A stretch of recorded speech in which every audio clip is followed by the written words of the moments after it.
Multiple myeloma is a rare cancer that's generated in your bone marrow, where your blood cells create malignant, cancerous blood cells, and it breaks down your immune system. And it's fatigue, drastic fatigue, weight loss, kidney failure, are all symptoms of multiple myeloma.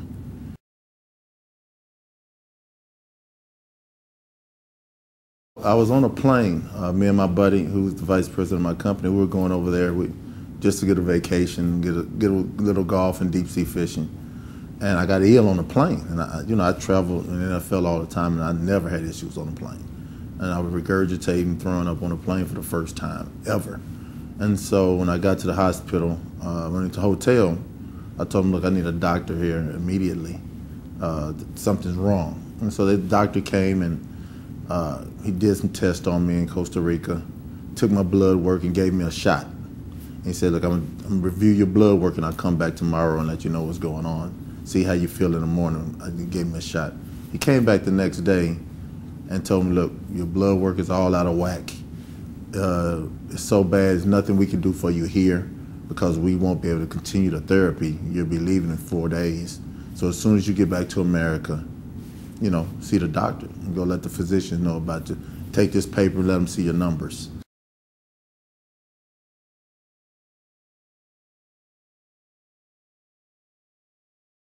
For me, chemotherapy was extremely difficult on my body. I had a lot more toxicities with your side effects from the drugs I was taking. You have weight loss with myeloma, but I had excessive weight loss to the point where I went from 235 pounds to 178 pounds. So a quarter of my mass was gone in a short period of time. My fatigue levels were to the point where I could not even go check the mail, couldn't stand for more than 3 or 4 minutes at a time. I even got to the point where I was fatigued in the shower that my wife had to come and assist me out of it because I couldn't get up. When I sat down, I just could not get up.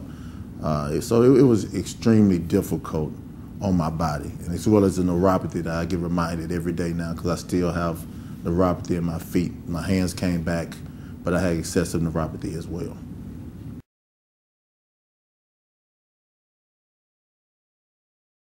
I like to tell people when I was on chemo, I was alive. I wasn't living, I was alive. And there's a difference. When you're just laying in the bed and you're breathing, and that's all you can do is, wake up every day and lay there and have somebody else feed you, somebody else, bathe you, and somebody else have to help you just to do regular routine things. That's being alive.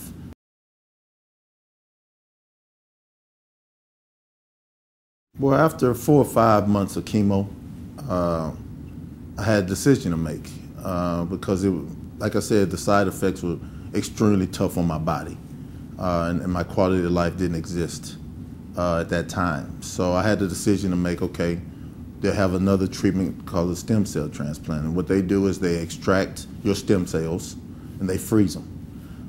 Then they give you a huge dose of chemo, enough to wipe out all the blood cells in your body. All the red blood cells, all the white blood cells, and all your platelet numbers go to 0.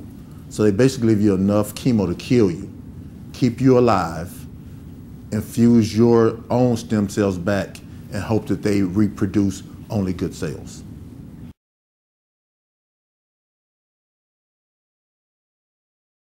Well, at that time, I had no options. But one thing that helped is that when you're younger, that helps you to be a candidate. The younger you are, the better chance you have to recover from a stem cells transplant. But other than that, at the time, I wasn't afforded many options as they have today.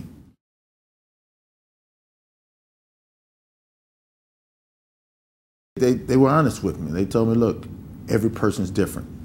There are some people who have a transplant, stem cell transplant, and they've been 2, 3, 4 years, and it has not come back yet. There's others that in 2 or 3 months it's back. I was in between that. It was 10 months after. I went 10 to 11 months before my myeloma started to resurface.